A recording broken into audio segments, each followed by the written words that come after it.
करुणा मुंडे शर्मा आपल्या सोबत आहेत आणि त्यांच्या सुपुत्रानं नुकतंच एक पोस्ट केलेली आहे इंस्टाग्रामवर। या पोस्टबद्दल आपण त्यांच्याशी बातचीत करणार आहोत। ताई, एकीकडे आपण पाहिलं की तुम्ही लढा देताय, पण तुमचे सुपुत्र जो काही खुलासा करतायत किंवा जी माहिती देत आहेत त्याची सहमत आहात तुम्ही? आणि यामागचं कारण नेमकं काय? कारण म्हणतायत की वडिलांकडून कुठलाही त्रास नाहीये, आईकडून वडिलांना सगळे त्रास दिले जात आहेत। तुम्ही होते घरामध्ये, तुम्ही होते ना, काय केलं मुलांनी? आरडा होता ना। आणि किती कॉल येत होते त्यांना, तुम्ही बघितले? तुम्ही सांगा ना, मीडियावरती तुम्ही सांगा किती कॉल येत होते। इतका त्रास कोण झेलणार, काय करणार? त्याच्यासाठी तो सांगताय असं। नाही, पण त्यामागे त्यांचा एक उद्दिष्ट असं होता की हे सगळं प्रकरण मीडियामध्ये नको, असं पण ते म्हणाले। हां मीडियावरती नाही पाहिजे ना, त्यांना मीडियावरती नाही पाहिजे, क्योंकि त्यांना जेलमध्ये नाही जायचं आहे। आज मुलींना हे पण भीती आहे ना की आईवरती 8 केस केलेले आहे। त्यांना माहीत आहे आई दरवेळी कोर्टमध्ये जाणं आना, कधी मार खाना गुंडे लोकांची है ना, आणि कधी जेलमध्ये जाणं, 45 दिवस राहणं। तो मुलाबाळांना हे कुठे आवडणार? त्यांना नाही पाहिजे हे सगळी गोष्टी। तो कुठे ते लोक माझा साथ देणार नाही, ते असंच बोलणार आहे। बोलू द्या त्यांना, आणखीन काय आहे तो बोला। ते म्हणतात की घराचे हप्ते भरायचे पैसे होते, पण त्यांनी स्वतःच भरले नाहीत आणि ते न भरून वडिलांना कुठेतरी बदनाम करण्याचं षडयंत्र होतं। पुरावे दे ना मुझे, धनंजय मुंडे मुझे पुरावे दे। और धनंजय मुंडे यदि वाकई में मर्द है तो बच्चे के कंधे पे रख के क्या गोली चला रहा है? धनंजय मुंडे वाकई में मर्द है तो खुद आके सामने बात करे ना मेरे। पण या सगळ्यांचा आणखी जास्त त्रास होतोय तुम्हाला? त्रास तो खूप आहे ना, पण चालेल, काय गोष्ट नाही, सहन करणार आहे मी। वेळोवेळी त्रास झालेला आहे आणि स्त्रीला तो त्रास होत आहे। तुम्हाला माहिती है आज द्रौपदी को भी वैश्या बोला गया था, सीता माता को भी गलत गाली दी गई थी, पर होती क्या वो? ठीक है, वैश्या ठीक है, पूजा करते हैं ना आज हम उनके, द्रौपदी माता की, सीता माता की।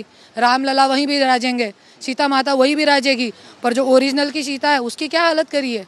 बीजेपी का सपोर्ट है इन लोगों को, नेताओं को, मंत्रियों को। और बच्चे के ऊपर आज वो रख के, अरे आज मैंने क्या गलत करा? हक लाई हूँ ना बच्चों का कोर्ट से जीत के, क्या गलत कर रही हूँ? कोर्ट से हक लेकर आई हूँ ना। बच्चों को हराम के पैसे नहीं, हलाल के पैसे खाने की आदत डाल रही हूँ ना। बच्चों को मेरे पति खर्चा देते हैं थोड़ा बहुत, 10,000, 20,000, 50,000, तो मैं कोर्ट से लिख के लाई हूँ ना। 75,000 रुपये दर महीना बच्ची को मिलना चाहिए, मुझे 1.25 लाख मिलना चाहिए। क्या गलत कर रही हूँ कि दूसरों की तरह हराम के पीछे से लूँ पैसा? दूसरों की तरह वैसा करूँ क्या? हराम का पैसा लूँ मैं तो मैं बहुत अच्छी हूँ, तब मैं देवी रहूँगी। पीछे से ले रही हूँ ना, बड़े बड़े पैकेट ले रही हूँ पीछे से, तो मैं देवी हूँ। पर यदि कोर्ट से जीत के आ गई तो मेरे ऐसी मेंटल हरासमेंट होगा, होने दो। कौन करता है मेंटल हरासमेंट? धनंजय मुंडे, और कौन है? कारण क्या है? और धनंजय मुंडे भी नहीं, इसके पीछे है ना जो है बहुत बड़ी गैंग है, बहुत बड़ी गैंग है।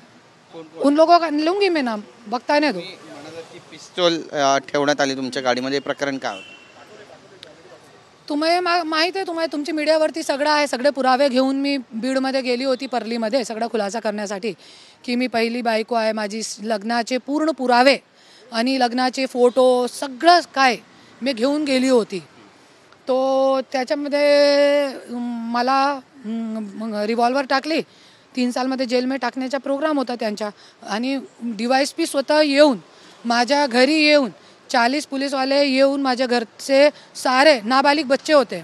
कानून आपको मालूम होगा, धनंजय मुंडे के पास तो बड़ी बड़े वकील हैं।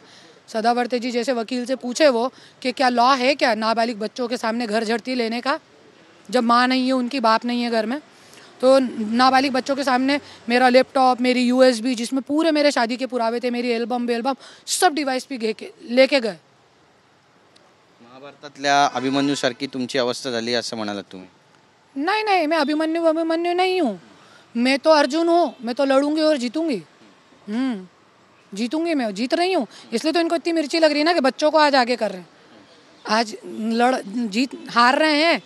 अभी अगोदर पण पहले भी एक केस हार दिया है, तो इस वजह से इतनी मिर्ची लग रही है, और कुछ बात नहीं है। तुमच्यावरती पण दबाव आहे कुठल्या प्रकारचा? हाँ, दबाव आहे तुमच्यावर? खूब दबाव है, मला हर रोज धमकी आती है, हर रोज। कल ही आई थी धमकी, ये देखो आप, कि खोटे वीडियो बन के तैयार है तुम्हारे, तुमने ज़्यादा मुंह उगाड़ा इस विषय में तो तुम्हारे वीडियो वायरल कर देंगे। मैं कर दे भैया, नंगे के नोगरा बलवान, 10वां वो खुद, तो जो करना है करे, जो करना है करे। आज मेरे बच्चों का जीवन खराब हो गया, मेरा बच्चा 10वीं क्लास से स्कूल नहीं जाता है। मेरी बेटी ने, मैंने महाराष्ट्र टाइम्स पे बाइट दी थी, मेरी बेटी स्कूल गई थी, उसकी टीचर ने पूछा था कि तुम्हारे मम्मी जेल में हैं क्या। वो दिन आज का दिन मेरे बच्चे स्कूल नहीं गए, तो बहुत मोठा त्रास है हमको। बच्चे स्कूल नहीं गए, 10वीं के बाद बच्चे ने पढ़ाई बंद कर दी। इमोशनल ब्रेकडाऊन होतं कधी या सगळ्या गोष्टींचा त्रास होतो? इमोशनल आत्महत्या करण्याची वेळ आहे। जसं माझ्या आईला त्रास दिला होता, त्रास देऊन देऊन देऊन देऊन त्यांच्या अशी वेळ केली की त्यांनी झेर खाल्ला आणि त्यांचं निधन झालं माझी आईच्या। आज अशी वेळ माझ्यावरती आणण्याचा प्रयत्न करत आहे तो, तरी पण मी काय करणार आहे मला काही माहित नाही। नक्कीच पुढची लढाई तुम्ही कशी लढणार नाही? लढणार आहे असंच, कोर्टातून लढणार आहे, असंच लड़ना है। धनंजय मुंडे के पास देवेंद्र फडणवीस जी है, अजीत दादा है, बहुत कोई है उसके पास। 40-40 हजार करोड़ की प्रॉपर्टियाँ हैं इनके लिए कुछ नहीं है, पर मेरे जैसी एक गरीब बेसहारा असहाय के लिए बहुत कुछ है। और आज मैं जो कर रही हूँ, कोर्ट भी लड़ रही हूँ, अपने बच्चों के लिए लड़ रही हूँ, क्योंकि मेरे बच्चों के नाम पे आज एक गाड़ी भी नहीं है। नक्कीच, पण तुम्हाला जी पोटगी कोर्टानं देण्याचं मान्य केलेलं आहे आणि सांगितलेलं आहे, या निर्णयाशी तुम्ही सहमत आहात की पुढचा तुमचा कायदेशीर लढा सुरू राहील? कारण आता सदावर्ते यांनी म्हटलंय की लिव्ह इन मध्ये जे राहतात त्यांना देखील पोटगी मिळते। काय माहिती आहे त्यांना लिव्ह इन मध्ये राहतात की काय में राहतात?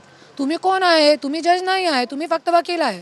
ते जज डिसाईड करते, न्यायाधीश, न्यायालय आणि उच्च न्यायालय, सर्वोच्च न्यायालय पण जाणार मी।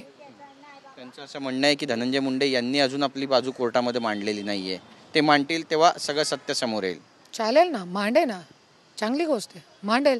आणि जे माझे पुरावे आहे, जे परली पोलीसकडे आहे, माझे व्हिडिओ, माझे फोटो सगळे जे DYSP घेऊन गेले, ते सगळं मी कोर्टाकडून बोलणार आहे। निवेदन दिलेलं आहे, कोर्टामध्ये पिटिशन टाकलेलं आहे की तुम्ही द्या मला। तुम्ही म्हटलं की डोमेस्टिक व्हायलन्स केलं आहे तुमच्यासोबत, त्याचे काही पुरावे, काही व्हिडिओ, फोटो तुमच्याकडे आहेत? आहे ना, आहे, खूप काही आहे, खूप काही आहे, पुरावेही आहे माझ्याकडे। आहे का, जे माझ्या मुलग्याने सांगितले ना, त्यांच्याकडे पुरावे नाही आहे। हे बघा, माझी जे बाई होती त्यांचा आहे व्हिडिओ, त्यांनी सांगितलेलं आहे नवरा बायको सोबत रहत होते, दोनों एक में एक गठबंधन करून ये करत होते। ये बघा, सगळ्यांनी, पंडित लोकांनी पण दिलेला आहे स्टेटमेंट, त्यांच्यावरची कोणाचा ते नाही आहे। नक्कीच, आणि हे सगळे पुरावे तुम्ही कोर्टात सादर करणार? हाँ, पूरे पुरावे सादर करूँगी। रुको और दिखाती हूँ, रुको, एकदम भयंकर वाला दिखाती हूँ आपको। ये सगळे पुरावे जे आहे ते मी करणार आहे। आणि तुम्हाला माहिती आहे, आता माझा पण पर्चा पण अवैध केला होता गुंडे लोकांनी। या सगळ्या दरम्यान कधी धनंजय मुंडे यांच्याशी तुमचं बोलणं झालं? बघा, हे बघा, हे डोमेस्टिक व्हायलन्स, हे बघा, हे केला होता। आणि आणखीन बघा, आणखीन बघा, ते बघा, हे बघा, हे बघा, आणि हे बघा, हे बघा, ये इसमें ना मुंह के 2 टुकड़े होते होते बच गए थे, मुंह के 2 टुकड़े होते होते। अभी ये सब चीज़ें कोर्ट में देना बाकी है। बहन के साथ जो बलात्कार हो गया, उसके साथ जो 40 साल की कर दिया उसको रख के, वो सब बाकी है। वो खुद आएगी, वो खुद स्टेटमेंट देगी, वो आएगी। तुमचा लढा तुम्ही सुरूच ठेवणार आहे, सुरूच ठेवणार आहे। काय करणार? असं माझ्या मुलींना माझे अगेन्स्ट केला, माझे घरके लोकांना दबावामध्ये टाकला। आज सगळे कोणी नाही आहे माझ्या पाठीमागे, सांगितलं तुम्हाला, सगळ्यांनी व्हॉट्सअपवरती माझा ब्लॉक करून टाकलेला आहे। धन्यवाद आमच्याशी बातचीत केल्याबद्दल। कॅमेरा पर्सन अमित शिगवणचा, गिरीश गायकवाड, TV9 मराठी, मुंबई।